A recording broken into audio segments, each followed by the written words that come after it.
안녕하세요 여러분. 경제를 쉽게 풀어드리는 봄보의 비트코인입니다. 오늘은 경제학에서 정말 중요한 개념 두 가지, 인플레이션과 디플레이션에 대해 알아보겠습니다. 뉴스에서 자주 듣지만 이 개념들이 우리 일상에 어떤 영향을 미치는지 궁금하지 않으셨나요? 오늘 영상을 끝까지 보시면 인플레이션과 디플레이션이 경제에 어떻게 작용하는지 이해하실 수 있을 겁니다. 1. 인플레이션이란? 먼저 인플레이션에 대해 알아볼까요? 인플레이션이란 물가가 전반적으로 지속해서 상승하는 현상을 말합니다. 즉 같은 돈으로 살 수 있는 물건의 양이 줄어든다는 뜻이죠. 예를 들어 작년에 1영원에 사 먹던 커피가 올해는 200원이 되었다면 커피 가격이 오른 거죠. 이게 바로 인플레이션입니다. 물가가 상승하면서 돈의 가치가 떨어지는 현상이죠. 그렇다면 왜 인플레이션이 발생할까요? 인플레이션의 원인에는 여러 가지가 있지만 크게 두 가지로 나눌 수 있습니다. 수요견인 인플레이션, 사람들이 많이 사려해서 가격이 오르는 경우입니다. 경제가 활성화되고 소비자들이 더 많은 물건을 사면 자연히 물건의 가격도 오르게 됩니다. 비용 상승, 인플레이션, 생산에 드는 비용이 올라서 가격이 오르는 경우입니다. 예를 들어 원자재 가격이 오르거나 임금이 상승하면 기업들이 제품 가격을 올리게 됩니다. 2. 인플레이션의 장단점. 인플레이션이 꼭 나쁜 것만은 아닙니다. 적당한 인플레이션은 경제 성장의 신호로 여겨집니다. 기업의 수익이 늘고 임금도 올라갈 수 있죠. 하지만 지나친 인플레이션은 문제를 일으킬 수 있습니다. 부정적인 영향은 다음과 같습니다.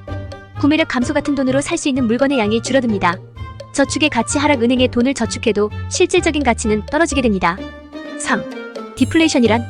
반대로 디플레이션은 물가가 전반적으로 하락하는 현상을 말합니다. 얼핏 보면 물가가 내려가는 게 좋게 느껴질 수 있지만 디플레이션은 사실 경제에 심각한 문제를 일으킬 수 있습니다. 왜 디플레이션이 위험할까요?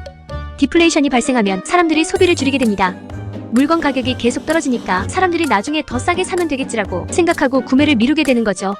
이로 인해 기업들의 매출이 줄어들고 고용이 감소하며 경제 침체로 이어질 수 있습니다. 4. 인플레이션과 디플레이션의 차이점. 인플레이션과 디플레이션은 반대되는 개념이지만 모두 지나치면 경제에 부정적인 영향을 미칩니다. 적당한 인플레이션은 경제 성장의 신호가 될 수 있지만 지나치면 고통을 줍니다. 반면 디플레이션은 처음에는 좋게 느껴질 수 있지만 장기적으로 경제를 위축시키는 결과를 초래할 수 있습니다. 5. 결론, 우리에게 어떤 영향을 미칠까? 그렇다면 이런 현상들이 우리 일상에 어떻게 영향을 미칠까요? 인플레이션이 발생하면 우리는 같은 돈으로 점점 더 적은 물건을 사게 되고 생활비가 늘어날 수 있습니다. 반면 디플레이션이 발생하면 일자리 감소와 임금 하락 등으로 인해 경제적으로 어려움을 겪을 수 있습니다. 오늘은 인플레이션과 디플레이션에 대해 알아봤습니다. 이해가 좀 더 쉬워졌나요? 앞으로 경제 뉴스를 볼 때 이 개념들이 어떻게 작용하는지 더 잘 이해할 수 있을 거예요. 궁금한 점이 있다면 댓글로 남겨주세요. 좋아요와 구독도 잊지 말아주세요. 그럼 다음 시간에 또 뵙겠습니다.